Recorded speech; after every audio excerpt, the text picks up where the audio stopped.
I'm now joined by Matthew Cruz, who's an energy expert at Hohm Energy. A very good afternoon to you. Thank you for your time. We heard Minister Ramokgopa really just speaking about the reasons why we've come to stage 6 load shedding, saying that it's to protect the grid, and also speaking about the failure of boiler tube leaks.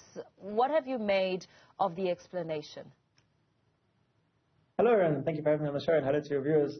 So yeah, the explanation is unfortunately a bit lacking in my opinion in terms of the real picture of what's going on in the South African grid at the moment.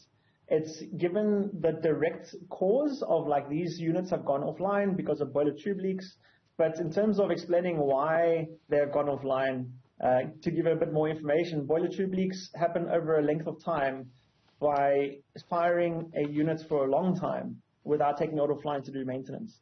And these units that have become offline have been fired for 5 years plus without having an overhaul or having maintenance, and so now they're breaking down, and this has been happening across all of the power stations. So in terms of the snapshot, he's given a snapshot of exactly why now, but he hasn't given a real understanding of what's going to happen going forward. And to give you an insight of what's going to happen going forward is that load shedding will continue to be with us for the next 5 years, and stage 6 will become a reality and more of a norm over the next 5 years as well. When it comes to those boiler tube leaks, he said that it's not a maintenance backlog situation, and that they cannot work on every boiler tube, and there are some areas which are more prone as opposed to others, but really just dismissing the idea of this being a maintenance backlog. What do you make of that? So I'd say that the minister is having to do a lot of PR and fancy footwork in terms of trying to explain away why load shedding stage 6 is here, when we were told in the middle of last year that load shedding will be a thing of the past in a year and a half.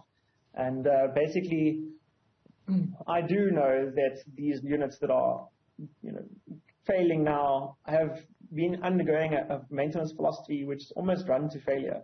So they have not been taking off and doing planned maintenance. And we can see that when you look at the UCLF numbers, the unplanned capacity loss factor numbers, sitting at about 15,000 megawatts.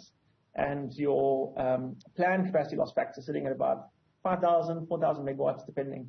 It should be the inverse of that. You shouldn't have like 3 times the amount of unplanned capacity loss than planned capacity loss. You should be doing your planned maintenance and making sure that your units are well maintained, and then by that, reducing your unplanned capacity loss factor. And as a result of not doing the planned maintenance, we now sit with a very high unplanned capacity loss factor. So I don't buy directly what the minister was saying. But we did hear, in terms of buffers, Unit 2 at Kusile is expected to come online by mid-December. How much of an impact will that have on the overall maintenance of the grid? Yeah, so I guess now it's important to chat about, what is going to happen with the grid. In that we did have units come back from Kusile Power Station, both in October and in November, early November. And that did, give us a bit of a brief reprieve. And, we are going to see another unit coming back online, which may, reduce one stage of load shedding, but we're on stage 6 at the moment. And so, in my humble opinion, if people have been waiting to come up with a solution or to invest in a solution for themselves to become energy independent, now is the time. This is the signal of stage 6 in November to go and do something like go solar, like with my company, Hohm Energy. And at the moment, we happen to be luckily having a special with we get 5,000 Rand cash back if you get a solar system with us by subscription anytime in December. So it's a happy coincidence that while this is happening now, the market is responding by giving specials on solar systems. What we also did hear throughout the press briefing this afternoon was that where we are with the total losses shouldn't have resulted to the stage of load shedding. I mean, we had reporters asking questions of whether the situation was exacerbated by the heat wave. Yes, yeah, that's very much the case. So we did hear from the briefing that there's an increased demand today that was not expected of 1,500 megawatts, which is 1.5 stages of load shedding. And that is suspected to be due to the heat wave that is sweeping across South Africa, and then air conditioning being switched on in a lot of buildings. And so that's only 1.5 stages of load shedding. So in theory, they would go to 4.5. Another reason we heard is that the emergency reserves were being used in the beginning of the week in anticipation for not having so much demand in the end of the week. And so we used up our emergency reserves, which now need to be replenished over the weekend. So it's kind of like a double whammy, both increased demand and then we used up our emergency reserves, which now need to be replenished. That is equaling stage 6 at the moment. So when it comes to the way forward, I mean, yes, you have emphasized, as well as some government officials saying that load shedding is with us for quite some time, but we're also hearing that there will be maintenance that's carried out throughout the course of December, irrespective of the big companies closing down for that period, but maintenance will still take place for that period.